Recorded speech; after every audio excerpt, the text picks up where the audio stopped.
Welcome to a very hot and muggy Sunday evening. And because it is hot and muggy, you know, you break the beers out, of course. So tonight it's the Desperados Eagle beer, which could actually go to one or two ways depending on whether you're a Space 1999 fan or not. Personally, I'm an Eagles fan as well, but here we go. Which reminds me, the Legal Eagles are on soon as well. Must remember to go and see them because they really are good acts to go and see. So I'm going to start this evening by talking about this thing. So this is my JV synth. There you go. So that's my JV-2080 synthesizer, or JV-2080 as it's commonly known or referred to. And why did I buy this? Well, I wanted a JV synthesizer, and I think I bought this about 7 or 8 years ago, secondhand of course, and I didn't have room for the keyboard. At that point in time I had a single master keyboard and a number of modules in rack mount, but I didn't have room for a second keyboard or a third keyboard. Not the way the studio is currently laid out, where I have 7 keyboards I currently have access to. Back in those days I didn't have that sort of access, so I was buying rack mount units and I wanted a JV synthesizer, and I couldn't afford. I did see a couple of JV-80s that I could have bought at the time, but I didn't, so I bought this. Now this is the middle. I'm not sure, I can't remember whether they did a 580. I know they did a 1080 and I know they did a 5080, and I think there was a 3080 as well. So this sort of was in the middle, I suppose, of the JV rack mount production range. But the reason I got this out is because there was a question on the channel about the modules and what was the difference between the circuitry modules, i.e. the things that go inside it, and the Rom cards, or the card modules, which are these things here. So I thought, while the studio is in complete disarray, because as I said to you the other week, I pulled it to pieces to do something, and I've decided to do some fairly major changes, and I just haven't got around to putting it back together yet, plus the fact I'm still waiting for a couple of bits to arrive. So I thought, while it was in complete disarray, I'd just take this out, bring it across, and show you A, the insides of it, and B, talk about what the difference is. So normally on here, this bit here is behind a metal shield. There's the metal shield, and 10 screws in that metal shield. So I've taken those out because otherwise that would have been a bit boring. You sitting there watching me undo screws. So inside this one there are 8 expansion slots, and if I memory serves me, the 1080 had 4 expansion slots. I'm not sure about the 3080, but the 50 had 10 expansion slots. However, on the 50, the newer expansion slots had a slightly different connector, so you need to be careful. I'll come on to that in a minute. And what you can buy is, you can buy, like you could with the D series, a series of expansion cards that gave you different waveforms that you could load onto this thing to give you different sounds. Not unreasonable. So I did exactly that. I actually own 5 expansion boards for this, although only 4 are currently installed. A friend of mine actually has a JV-80 synthesizer, and he is borrowing one of those at the moment for some work he is doing. So I've taken it out of here and I've lent it to him. I should be getting that back in probably about 3 or 4 months, I suspect, when he's finished doing what he's doing. So I've got 4 of those expansion boards in here.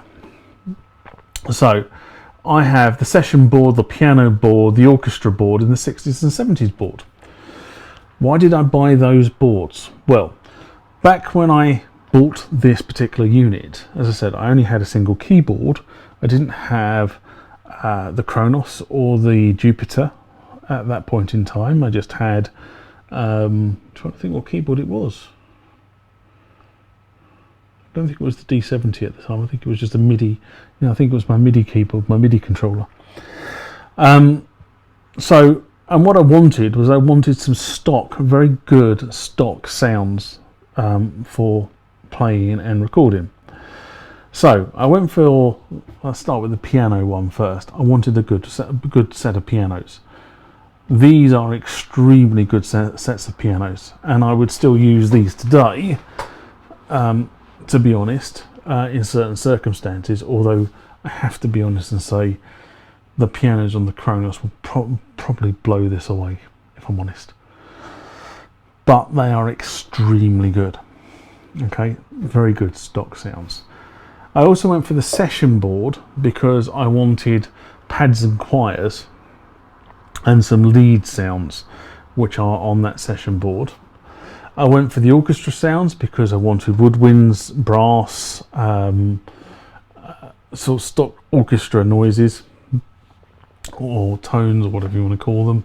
And the last one I went for was the 60s and 70s card because I wanted the organs. Excuse me. And that's what the 60s and 70s board was all about. It was all those sort of classic Hammond organ sounds that you heard on the records of that era. So they were the 4 boards I went for, and that expanded my JV-2080 with those stock sounds. Now, in addition to that, what Roland then did was they introduced these, which were pre-configured Rom cards. So these would have had the designation, or do have the designation, SR-JV-80 and then a number which denotes which card they are in the sequence. These come with the designation PN-JV-80 with a designation number. Now the ROM card, or the ROM slot on this thing, was designed for 2 reasons. Number one, you could put a memory card in it and you could save your own patches. So you can create your patches in the user memory, whichever boards are in this machine, you can cross patch and you can create your own patches and save them off to a memory card. So you didn't lose them if the battery ran down on this. And yes, there is a battery inside. The other thing you could do is you could buy these cards from Roland like that, and I think you've seen me wave these around before because they come in little CD cases like so. And you could buy these and they would give you stock configurations of patches. So you could turn around and say, I've bought the session card, you buy the effects ROM card with the session card, and it would mix the internal sounds with the session sounds to give you patches with specific qualities. And they're quite useful because it just gives you access to pre-configured patches, or what Korg would call combos or programs, very, very quickly without having to create your own. So it all of a sudden became horses for courses. Which ones did you want? Did you want to create them yourself, or you can buy stock ones? Now, some of the stock ones are really, really quite good. Some of them are bloody awful, but some of them are really, really quite good. And over the years, I think I've collected all of them now. I've got all the sort of key cards that these go with. So, you know, that's what the difference is between that and that. Now, what would you expect to pay for this? So, the unit itself, so this thing, without any cards in it, I probably expect to pay about £300 for nowadays. And in fact, that's what they seem to be going for on eBay. Can't remember how much I paid for this, but it wasn't £300. The cards themselves are about £60 a pop. Okay, so hopefully, you know, you can make your own mind up whether it's worth expanding it. The stock sounds on this thing are quite good, but with some of the expansion cards on it, it really takes it to a different level. And these sound cards are about, or these pre-configured ROM cards, should I say, are about £20 to £30 a pop on eBay at the moment. So, you know, it's horses for courses. You do what you want. People who watch the channel know that I love to have all the bits. So I bought all the bits that I wanted for this particular unit. As I say, I don't use it very often nowadays, so I probably should make more use of it, but it's a very useful unit. It actually has 6 outputs on it at the back. There you go, you can see the 6. So that's a right left mix, a direct out 1 and a direct out 2, so you can either channel everything out the mix, or you can actually channel different portions of this out the direct 1 and direct 2. So you can actually do some interesting stuff with this if you patch it up correctly. So there you go, JV-2080, or my JV-2080. The next thing I'm going to go on to is the TR-8.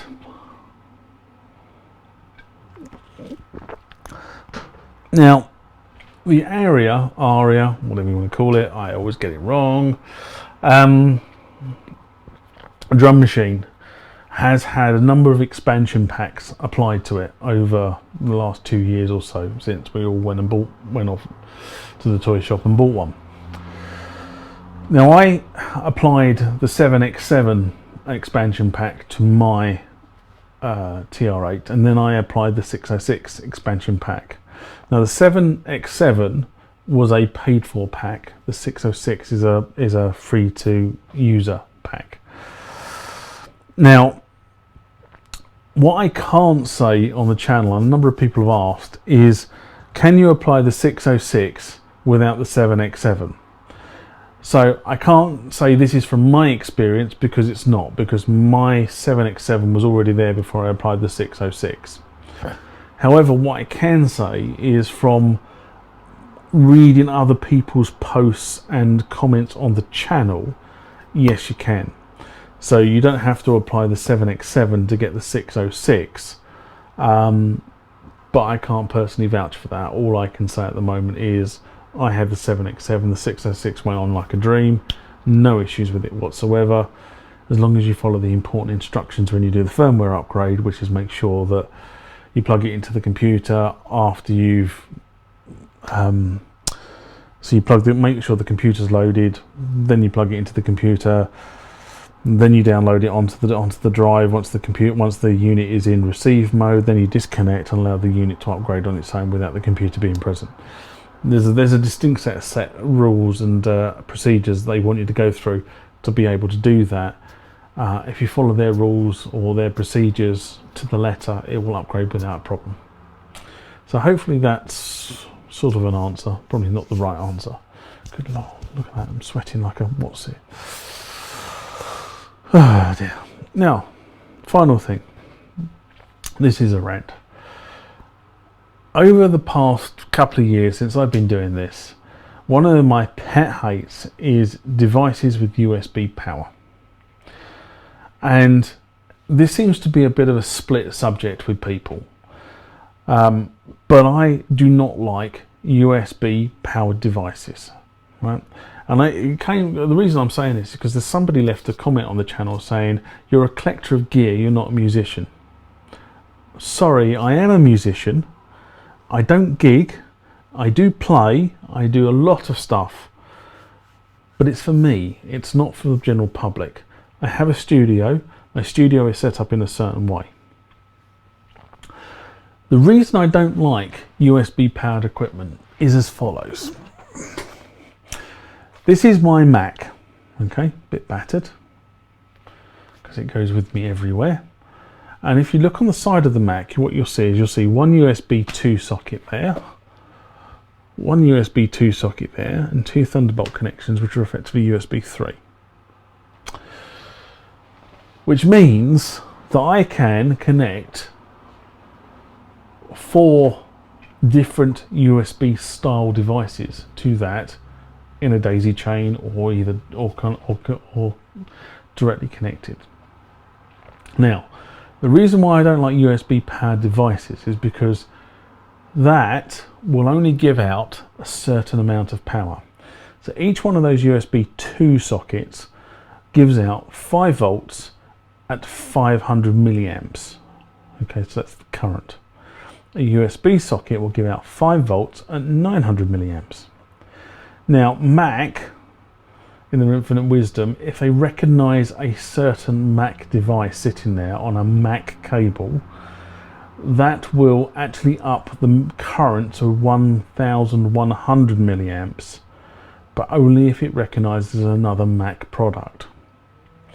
If it doesn't recognise a Mac product, it doesn't up the current. Okay, so there's a fail-safe in the device itself, and the reason it does that is to make sure that it doesn't blow itself up.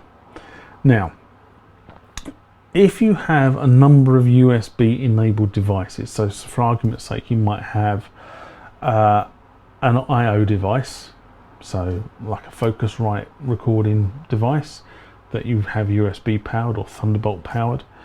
You might have a boutique synthesizer, you might have a TR-8 drum machine. There might be a myriad of different things that you have, and you're powering off the USB here.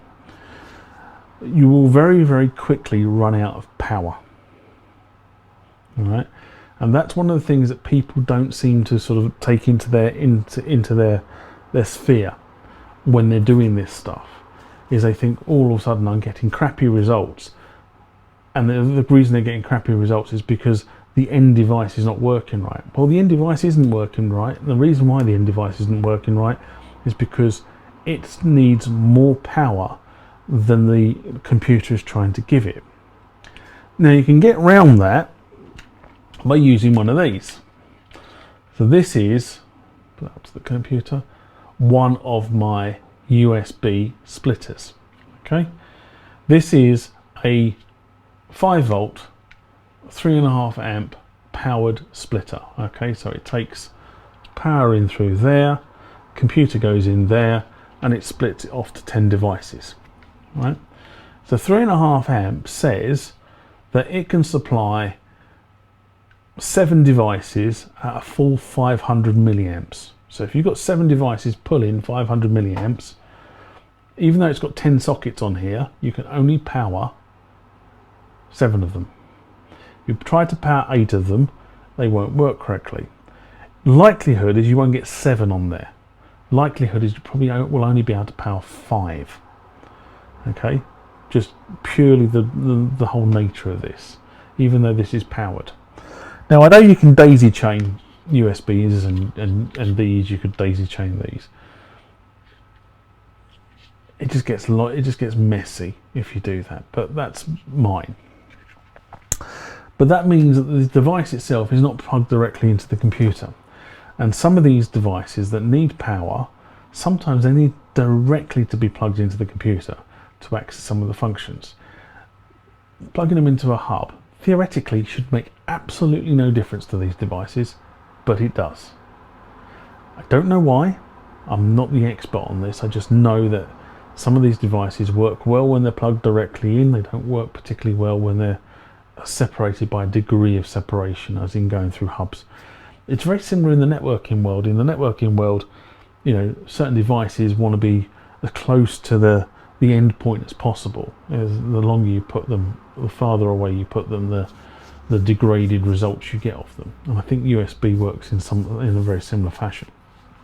Although I have to be honest and say I'm not completely up on that sort of USB architecture. But it's my experience is the reason why I don't like USB power devices, because what I've found is if you have a device that's plugged directly into the computer, you don't have too much of a problem with it. If you put it onto a hub and it's pulling power, then sometimes, especially with some of the boutique stuff I've had here, although I don't, you know, I've just bought the TR-8, but I don't tend to own the boutique stuff because I don't like the whole USB power thing.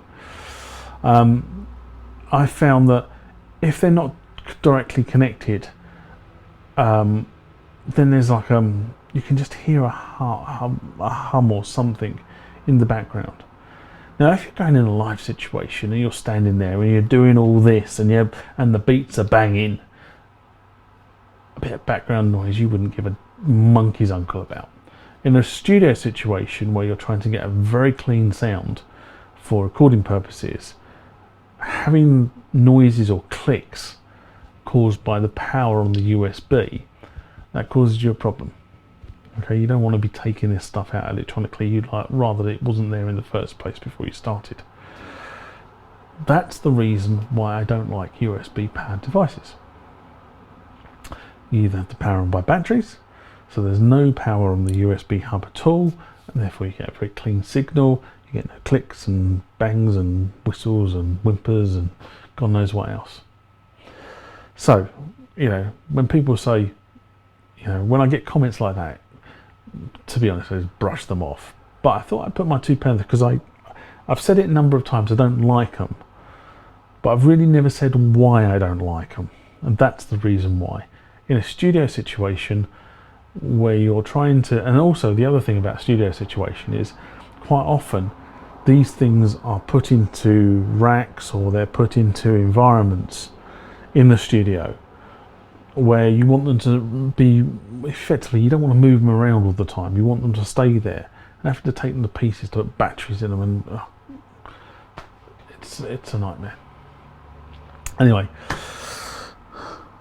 I'm now going to sit down, and I have recorded the Belgian Grand Prix the Belgian Grand Prix today. So I'm going to sit down and watch that, although I do know who won it. Well done, Lewis. And I will catch up with you guys next week. Take care. Bye-bye. I've been told it helps the channel out greatly if you hit the like button if you enjoyed the contents of this video. If you want to be notified about future videos that may be made for the channel, please hit the subscribe button.